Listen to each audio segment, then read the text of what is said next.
Welcome, everyone. Excited to see you tonight for an amazing workshop that I'm personally super excited about because I stock this newsletter on a regular basis. For those of you that don't know me, my name is Jen Brown. I'm the education director here at Renew U.S. And at Renew, we're working on winning progressive campaigns at state level and down ballot. That is all the time I want to take with my spiel because I want to hand it over to Kyle. Before I do, I will say, please, please, please, if you have questions, feel free to jump off mute and ask, drop things in the chat. We love when things are interactive, and it's very nerve-wracking for all of us when we're all just silently staring at one another. So without further ado, I will turn it over to Kyle. Awesome. Thank you, Jen. Also forgive me, I'm not that great with Zoom in case there's some technical difficulties, but I think we got it. And I can actually see the chat on my other screen too. So if any of you all have questions, I'll be able to glance over and answer them in real time. So don't worry about that. All right. First task is to advance the slide. We got it. All right. Okay, so I'm Kyle Tharp. I write a newsletter about the internet and politics called For What It's Worth. And I write a bunch of other newsletters as part of my day job. My background is in progressive advocacy and organizing, spent a whole bunch of time in the immigrant rights movement for many years, later worked for a large progressive technology company, a super PAC in the 2020 election, and then now write For What It's Worth and some other newsletters full time. My Twitter bio is right there. You can follow me, and that's also the link to my newsletter in case you're not subscribed. But I'm super excited Jen reached out to have me talk to y'all because newsletters are something that I'm super passionate about. I think they are an underutilized form of communication in the progressive space, in the nonprofit space, in the campaign space, from elected officials to nonprofits, like I said. And I think there's a whole bunch of really easy ways to reimagine how we think about what newsletters are about. So I'll sort of give you that spiel. We'll look at some of my favorite examples, some really good use cases that I've seen from campaigns and organizations. And then the meat will be how to get started and some tips on how to create a really good one. So let's go for it. When you think of newsletters, I grew up kind of working in the nonprofit space, and I always thought of newsletters as just like tools for sending organizational updates. Like, here's an image of us picking up trash on the side of the highway. Here's an image of us at our spaghetti dinner, fundraiser event. And that kind of traditional view of newsletters is really us focused, right? But instead, I think newsletters are about so much more. And we're in the middle of a moment where newsletters are actually delivering the news. The media industry, particularly the political media industry, is really fragmented right now. And so newsletters are a place where folks can choose to subscribe and follow some of their favorite thought leaders and brands and journalists. And if you look at that image on the screen right there, that's like my inbox from this morning. And there's like 15 newsletters that I subscribed to that I got just today. So one, they deliver news, but two, they're good for organizations and campaigns and politicians to build their brands. You can use them as a media relations tool. A lot of reporters are really busy and don't want to just receive press releases all the time, but maybe they would opt into reading a data-driven news roundup. They can support your organizational goals. You can build a community and really think about how newsletters can be used not just as one-way communications. And then they also provide you ownership of your audience, as opposed to social media platforms that may be going away after a couple of years or so. I won't name names. You get an actual email list of folks that you can use to hit up for maybe fundraising appeals or organizing asks or event organizing. So there's a whole bunch of different things beyond just shooting out organizational updates. And that's how I want to kind of start this conversation and frame it for those of you that are familiar with kind of old school newsletters. Let's see. So like I mentioned, these are a couple of my favorites, most of them around the internet and politics, predictably. There's some really good ones. A lot are daily, some are weekly. Dan Pfeiffer writes the message box. If you're not subscribed, it's really great for progressive activists and messaging communications tips. But overall, I think last I counted, I think I subscribed to something like 30 newsletters, and I try to read all of them every day, but it does take a lot of time. So this is how my newsletter sort of got started. And I'm going to present this to you just to kind of show I was working at a nonprofit at the time, and we used our newsletter for what it's worth as a tool to sort of support the goals of the organization. So For What It's Worth was founded in late 2018, early 2019, when I worked at an organization called Acronym, which was a nonprofit trying to focus on improving progressives and Democrats' digital strategy. We noticed at the time that the Donald Trump's campaign was spending enormous amounts of money on digital advertising, and no one was really reporting on it. So instead of trying to get reporters to do so, we actually just reported on ourselves and started to build an audience where folks were shocked to see the data that we were providing every single Friday. We use the newsletter to educate donors, journalists, and practitioners about what was happening and the disparity between Republican and Democratic spending online. It helped us raise our own organizational profile as we started to ramp up our own digital campaigns. We would sometimes break news about who was spending what where. And then after the 2020 election, I had built such a large audience with this newsletter that was able to spin it off into my own thing after the organization kind of shut down.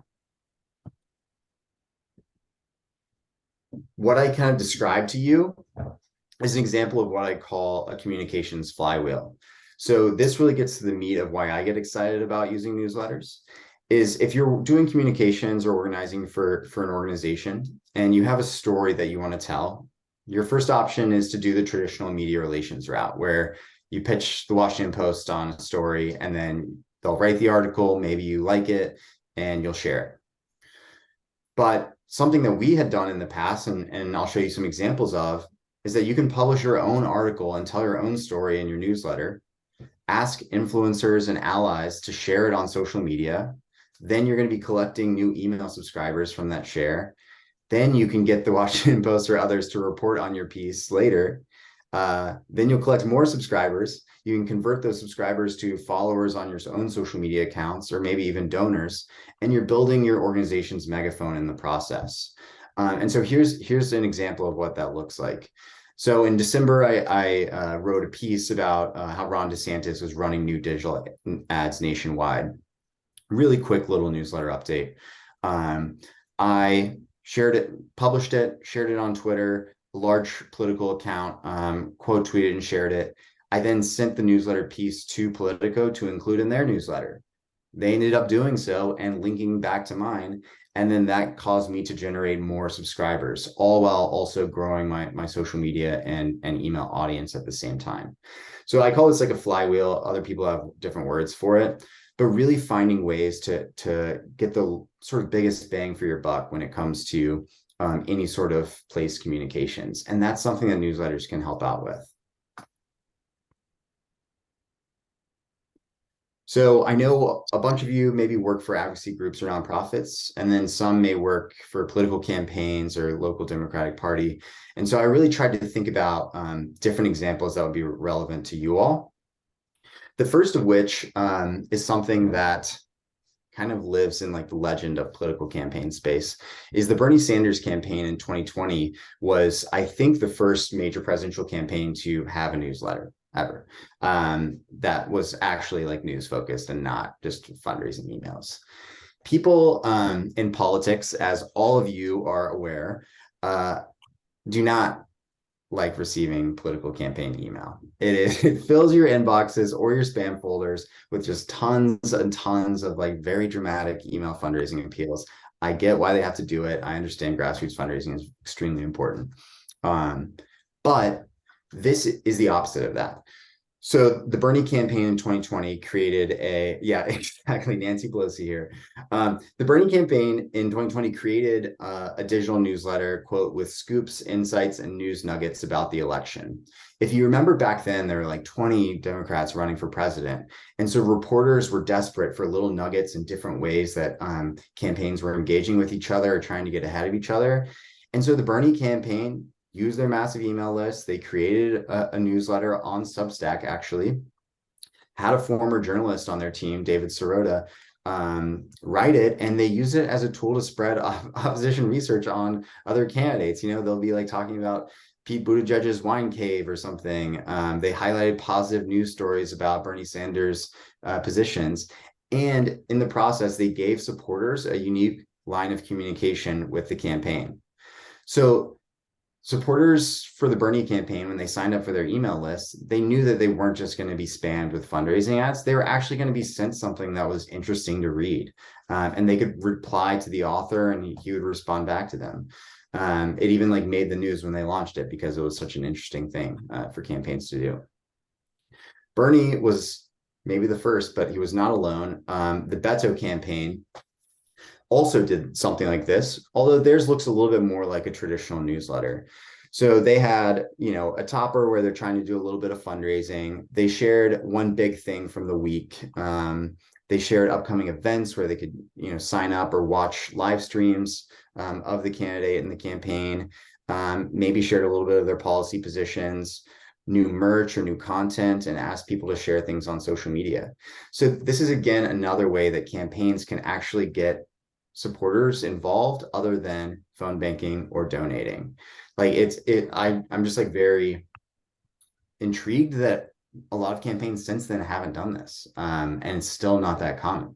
As you all probably saw, one of the Republicans launched their campaign for president last week. And I was really shocked by I signed up for an email and I'll sign up to volunteer. And all I got was fundraising emails and texts. And it's great. To be clear, I'm not a Republican. I just did that for the professional research.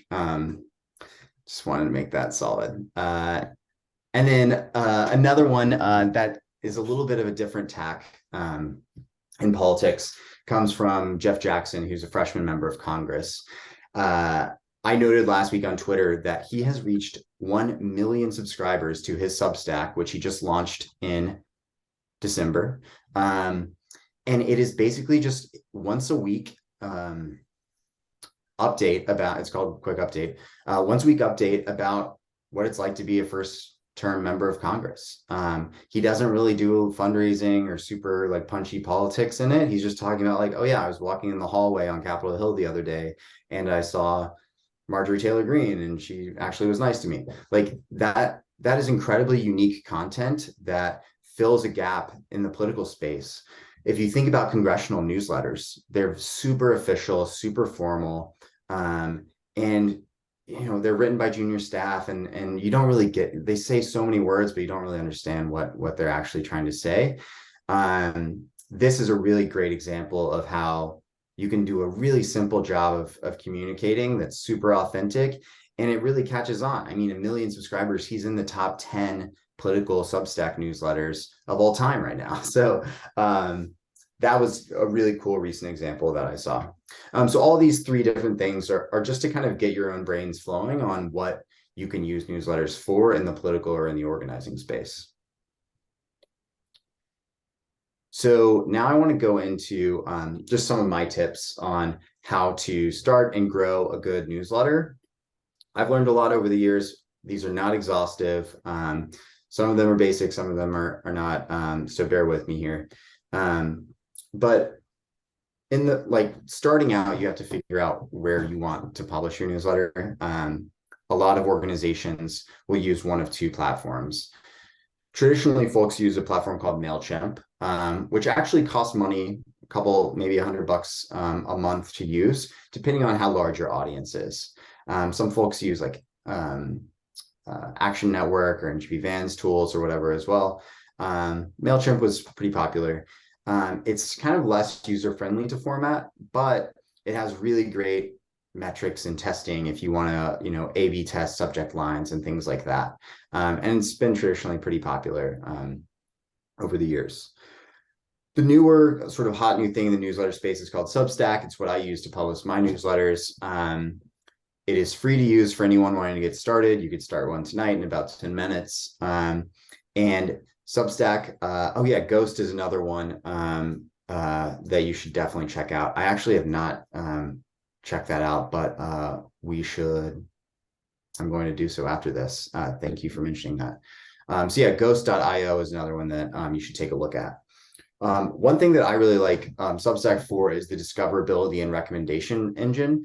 So folks can just browse the website looking for political newsletters, and your content may be served to them. And so it helps really grow your audience pretty quickly and organically.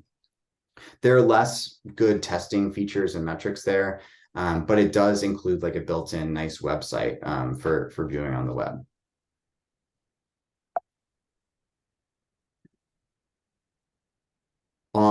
Something that you should consider, regardless of what type of content you're creating for your newsletter, is consistency. So making sure that you are always sending out a newsletter at the same time or at the same cadence, and really letting your audience look forward to reading something. So my newsletter goes out every Friday around 10 a.m., like clockwork, 50 weeks out of the year. And everyone knows that it's going to hit their inbox then. That reliability will help increase your audience sort of engagement there. What do your readers want to know? I alluded to this earlier, but readers normally don't care about your organization. They care about the cause that your organization is working on, and staying informed on the issue that your organization is working on, right? Like folks don't just donate to Planned Parenthood because they like Planned Parenthood generally. They do it because they like the cause and the work that the organization does, just the same reason why the employees work there in the first place. And so when you're thinking about your content, like that comes first and foremost. Like, why are we doing this work in the first place? Some really solid advice is taking off your advocate or campaigner hat and think about writing like a journalist. So like I mentioned earlier, the state of news and journalism is extremely fragmented right now. Folks are choosing where to get their news in all these new different places. And you can take advantage of that and turn your nonprofit or your campaign into a mini media company, or at least think about that approach. Everything that you're putting out on the internet is content that can be shared and that can be optimized for building a larger audience, because all of that is going to help support your mission at the end. And then the last thing I'll say is that no one wants to read your talking points, particularly on our side of the aisle. Facts and news are on our side.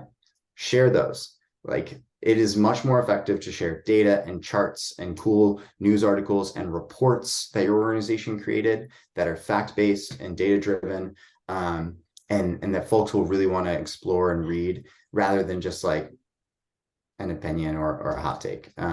So that is my thoughts there. And then one other thing I would say is you should really understand where your audience lives online. If you're writing a newsletter about, I don't know, like soccer or something, like where are you trying to reach people, and geographically, demographically, their unique interests, and where do those folks hang out online? Do soccer fans use Twitter, or are they much more like Facebook people? So do I need to find a bunch of Facebook groups for soccer users that I can share my newsletter link in? What social platforms are they on? If they're super young, are they on TikTok? Do they get their news on Instagram? These are all things that you need to think about as you start to think about building your audience and really growing organically. And who influences them? So for example, for me, my audience is primarily folks that are journalists, work in tech, work in politics, organizing, folks like yourselves, and people that care about the internet and democracy. And so all of those folks are influenced at least by people that hang out on Twitter. So Twitter is a major driver of growth and new subscribers for me, regrettably, because I don't enjoy spending time there, but I know that that's where a lot of my readers are. And that's how a lot of folks get their news. So that's where I spend a lot of my investment. But maybe if you're writing a newsletter about soccer, Twitter is not the right place to go. So think about that, and then go into this knowing how many potential folks in your audience are there. So my newsletter is about the internet and politics, particularly digital advertising. I am well aware that there are not like that many people in the world that love digital advertising and politics. So there's a ceiling on my audience. Until I expand my content to something else, I understand that there's a ceiling on my audience. So I will never be like CNN level famous from writing about digital advertising and politics. But what I can do is really fill this niche content for those folks in my audience that are interested in that kind of stuff.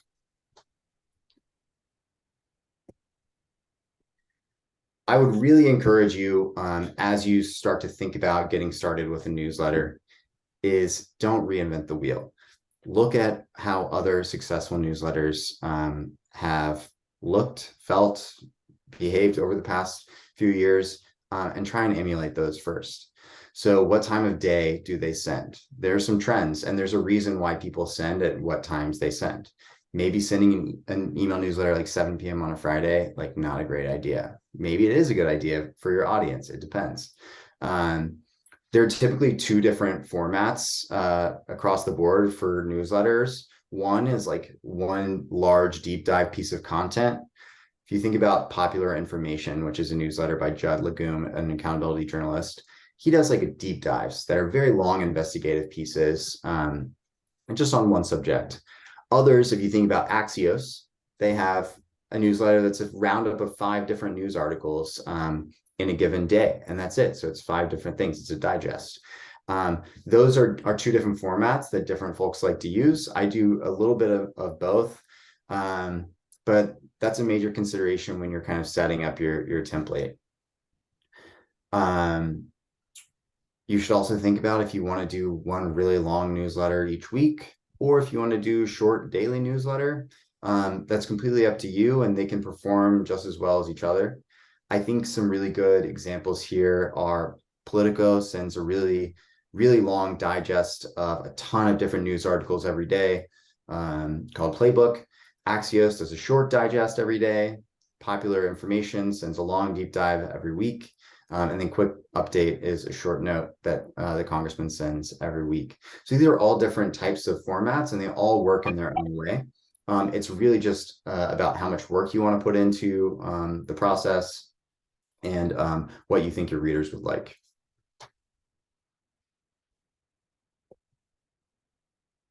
I would urge you to keep a newsletter very simple. This image on the right is from a newsletter called 730 DC. It is my own local news, like things to do in Washington, DC newsletter. And it is pretty much just text. You'll see there's like a little bold header, some links, things that, things you should know about local government or politics in DC, and then things to do in town. But keep them really text focused. And that's, this like won't come as a surprise to many of you, but if you have tons and tons of images or GIFs or videos in your newsletter, it can really like weigh it down and impact the deliverability, or just like make it look kind of ugly and disjointed. And so you don't want that either. So good newsletters usually very text focused. Folks check their email because they want to read. So I would keep it to that as well. This is really important. As soon as you have a solid piece of content or a newsletter that you put out regularly, the only way that you're going to effectively grow organically without spending a ton of money on ads or something is by asking for folks to share it. So hearing from a whole bunch of other successful newsletter creators, getting shares on Twitter is in the political space is the make or break way to receive new subscribers. I think last year, my newsletter, around 40% of our new subscribers came from Twitter alone, which is insane. It's like not great. I wish it came from elsewhere, but that's the reality that I'm dealing with right now. If you have ideas on where I can get other subscribers, I would love to hear them in the chat as well. People are very generous there with retweets and shares, only if you ask. And so I don't have a lot of Twitter followers. My work account doesn't have a lot of Twitter followers, but we've all like followed or seen folks that have big accounts that are progressive or share our values and would be interested in the content. And so I just send direct messages to a bunch of random people that have large followings, asking them to RT or share my newsletter. And if one of them does so, it immediately takes off and tons more people see it. So that is super critical for just growing and getting shares. I see a question in the chat. I'll get to it in just a second. Share your content everywhere that you can think, really remembering where your audience lives. Play the SEO game, SEO, search engine optimization. So hopefully there are ways that you can do little digital tricks with your subject lines and wherever you post it to make sure that you are really high up in Google search whenever people search for the name of your newsletter. And then track your sourcing. All the tools that we mentioned earlier have ways to see where new subscribers are coming from. If they're coming from Twitter, if they're coming from a forwarded email from someone else, and that's a really good thing to keep in mind. I will talk about the spam situation. A lot of newsletters, and particularly political emails, automatically get sent to spam. I think the best way to avoid people's spam folders is not to send spammy emails. So like I mentioned in the last slide, really focus on text-based things, making sure that the address that you're sending from is not affiliated with an organization that's like spamming a bunch of accounts. Substack, and I'm sure Ghost as well, are not used for sort of mass political email. And so their mail most likely ends in at least the promotions folder or directly in people's inboxes. So it's not that big of an issue there. I'll show you my open rate on the next page. But typically my emails are opened around 45% of the time, which is really solid. And I think that's about average for folks on Substack's platform, and get 12,000 total views each week. And so one way that you can also sort of avoid spam is making sure that you're keeping your list clean. All of these different tools have ways for you to look at, all these tools have different ways for you to look at how often or how recent some of your readers have read your email. So my rule is if a reader hasn't read my email or opened one of my emails in the past 6 months, I remove them from my list manually. And so that keeps my engagement rate really up because maybe those email addresses are dead. Maybe it's from somebody that worked on a political campaign and doesn't use their email anymore. And so just naturally taking people off the list, even though it seems like, oh, I'm losing subscribers, those people weren't engaging with your content anyway. You can then put them in a separate bucket and maybe send them like a re-engagement email later in the future. Like, hey, would you like to still receive some emails, and fold them back into your audience? But overall, if they're not going to read my emails, I don't want them on my list, because it'll just drag everybody down. Yeah, exactly. And people are going to naturally unsubscribe. That's totally okay. I unsubscribe from emails all the time, and then sometimes I'll resubscribe to them when I remember that I want to read it. So that's fine. Let folks continue to do so. Writing a newsletter is kind of like that cartoon of a person in like a boat that's filling up with water and you have a bucket like scooping out. Your goal is to continue to grow more than you have unsubscribes. So every week there's always going to be churn. Every time I send an email, say I'll get like 20 unsubs, but then maybe I'll get 100 new subscribers. And so that's always something that's super important. Yeah, and exactly. If your boss doesn't want you to unsubscribe people manually, for a platform like MailChimp, you're paying for having a bigger audience. So if you have a bunch of people just sitting there that aren't opening your stuff, you're actually paying more money to use that platform. So might as well take them off anyway. Folks are really busy and flooded with tons of different emails and messages. So it's really understandable that only 40% of the time folks would read your email. And maybe even if they're not reading your email in the inbox, maybe they'll read it online and see it on social media or something like that. So they're not like abandoning you altogether. So I flew through a whole bunch of stuff, but I'm hoping that some of you all will have questions about getting started, or want to share some of your own ideas for that you've been thinking about for starting a newsletter. So yeah, I'll open it up for questions right now. Feel free to unmute yourself, or you can drop something in the chat and I can just read it. Kyle, I'm going to jump in because you started this. You told me a bit of the story when we first talked, but the idea that you were actually putting out data and how that got so many people interested in the newsletter and what you were doing. Can you talk a little bit about how that changed or kind of increased what you were doing in the data field by doing the newsletter? Yeah, absolutely. So at Acronym, we were putting out all this data on the lack of Democratic spending in the 2020 election, way back in like 2019, and how Trump was just like really swamping Facebook and Google with advertising.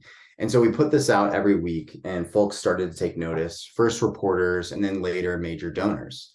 And eventually, we kept calling out this disparity. Democrats weren't spending. And donors started responding and was like, if no one else is spending, then why don't you all do it? And it actually helped support our own campaign launching a major program against Trump, because people saw us as digital thought leaders in that space. And it helped us raise large amounts of money to run a big digital first campaign against Trump. And so that's one very clear way that I mentioned newsletters can support your organizational goals. For a whole bunch of organizations, if you work on immigration or abortion rights or climate justice, I would love to see newsletters from like Ohio climate groups right now and environmental groups talking about the disaster that's happening in East Palestine. Like I really want to consume content there, but I don't know who to trust. And a lot of these nonprofits and organizations already have that established record of trust and credibility in the communities. And so they would be amazing to share stories and firsthand accounts of what people are going through. And I think journalists would love to read that too, and eventually reach back out to those people for testimonials in their own coverage. Any advice on sending newsletters monthly rather than weekly or daily? I'll tackle that first. No, I don't have advice. I am actually guilty of something here. I have what was a weekly interview series with progressive activists called Campaigner.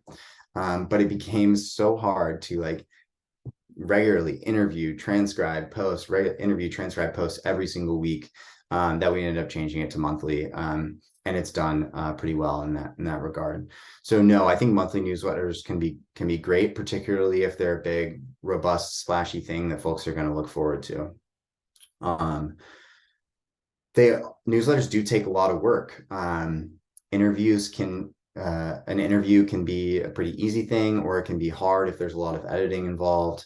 If you templatize your newsletters, meaning you have the same sections every week where you're just basically dropping in updated information or content, that can really be helpful. That's what I do.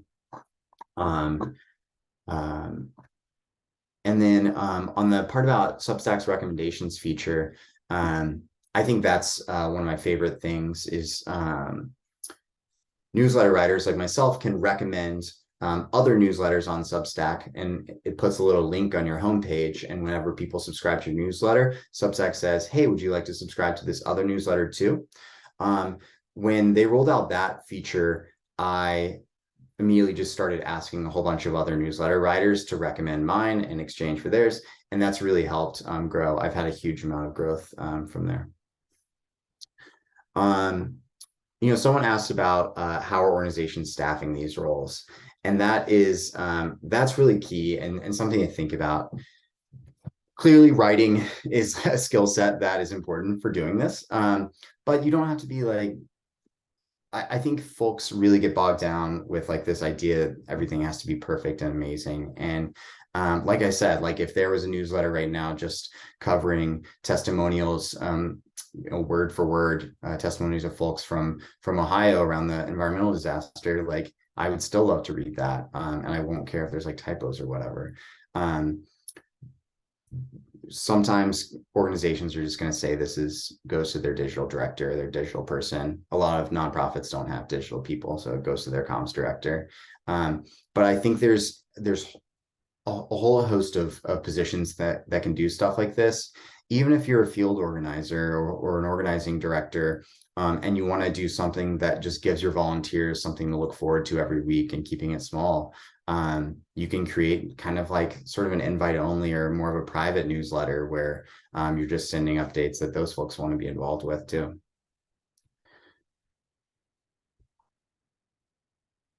Hi, Kyle. I have a question. And if I need to expound on it a little bit more, let me know because I'm kind of thinking about it as I'm speaking. But Of course, I'm doing the same. I have this idea that I'm thinking about in terms of trying to become like a thought leader kind of in the digital political space. But I'm curious about kind of what the difference is between like doing it as a blog, let's say on Medium, versus a newsletter on Substack. And I know we're talking about newsletters, but I just want to kind of hear your opinion on why we should pivot to newsletters as opposed to having a blog. Yeah, that's a really great question. And something I've thought a lot about. Going back to sort of my like flywheel idea at the beginning, I really believe there's value in collecting email addresses as much as possible. So really trying to be able to engage with your audience. Medium allows comments on your posts and I think likes and stuff, which is great. And that's one good way that folks can engage. So I'm not ragging on that. And I've definitely published my fair share of Medium posts in the past. But I think now with Substack and what I believe Ghost also allows for, I haven't tried out, is it basically creates like a Medium post for you anyway, like a web viewable post that is also shareable on the socials. So it's basically a Medium plus alternative. You get email and you get the blog post as well. Yeah, so I wouldn't discourage folks from doing Medium, particularly if you already have like a separate email list and email product. But I think being able to collect the email addresses is the value add, and that really helps because you can start to have two-way communication with folks.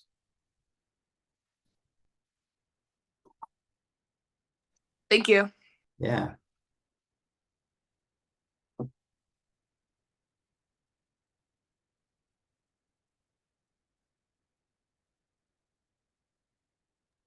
A question that came to me just now, at what point do you stop and change everything? Like if stuff is not working, at what point do you go, okay, this is not working, we're going to change everything? Do you make small changes along the way? Do you rehab everything at one point and do a total 180? Yeah, I've had my fair share of pivots with For What It's Worth. One time I tried to do the entire newsletter with like a black background and white text, and that was like a disaster. It was the worst thing I've ever done professionally. It was so bad. And the newsletters, like readers, luckily waited until the next week and I went back to just a normal background. So yeah, you can do incremental small changes. That's probably, in my opinion, better in terms of like, you don't want to shock the system. If you're really getting a lot of feedback that, hey, this is terrible, either like there's way too many images or the color's wrong, or like it's way too long, like you should really try to listen to your readers. Probably about twice a year, I put out a pretty hefty survey for my readers. Just like I create like a Google form for folks to share their ideas on how to improve the newsletter. And I read every response and I pretty much like weigh very heavily in favor of the survey responses. So if someone told me to do something, I pretty much do it. So really being able to survey and talk to your audience and hear what they want to read is super important. Tony asked if I was starting For What's Worth from scratch with what I learned, what would I do differently? I would say I initially going to this underestimated the importance of like social media and sharing and getting other folks and influencers to share and say nice things about you. It is really hard for a lot of us, or at least for myself, to ask people to say something nice about me publicly. Like, hey, I know you love reading the newsletter every week, but like, could you tweet that you like reading about it so I could share it? It just seems super gross and weird. But like asking for shares and asking for promo help from people is like the surefire way to grow and get other people to subscribe. So you just got to get over it. It's just like organizers doing like the hard ask to volunteer and just in the digital space. So really emphasizing early on like those hard asks and trying to get people to say nice things and share my work would have really accelerated growth a lot faster.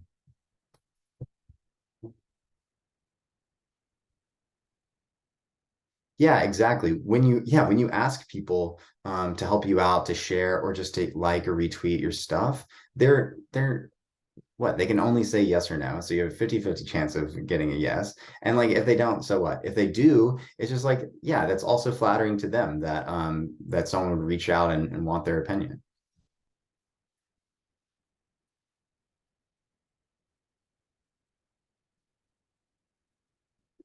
I think I think I alluded to this earlier, but there are newsletters about pretty much everything these days. They can be really wacky. They can be something about your hobbies and not even about work or organizing or politics. I did a training on newsletters at Netroots Nation last year, similar to this, and someone said they wanted to do a newsletter about making bread and politics at the same time. And I was like, that is super original. I would totally subscribe. Like if you send some political blurbs with some recipes, like send it my way. I don't know if, yeah, pandemic sourdough fiends. I don't know if he actually started that, but I'm gonna search for it. But you know, folks really like niche content. I'm really into trail running, right? Which is kind of like a small outdoor sport. And I read like every piece of content about trail running on the internet, even if it's just written for 1,000 people. So try to find those things, particularly if you're based somewhere outside of DC or the big cities. Like you have a lot of opportunity with regional content that a lot of folks don't have. We love Stevie Nicks, yes.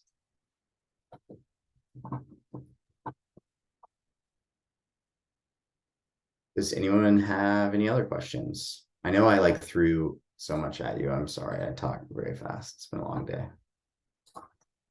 I was going to say, I don't know if you saw the podcast one, and I'll say, here's your last call for questions, everyone. Drop them in, make them happen.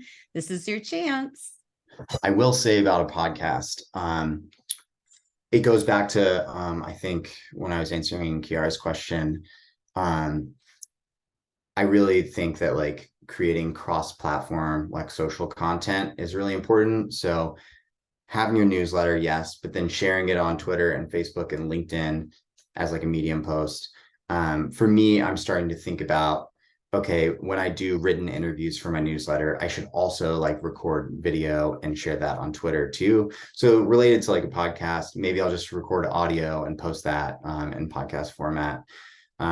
Anything that's like really low lift to create content will help like grow your top of the funnel audience too. So yes, maybe the podcast is coming soon.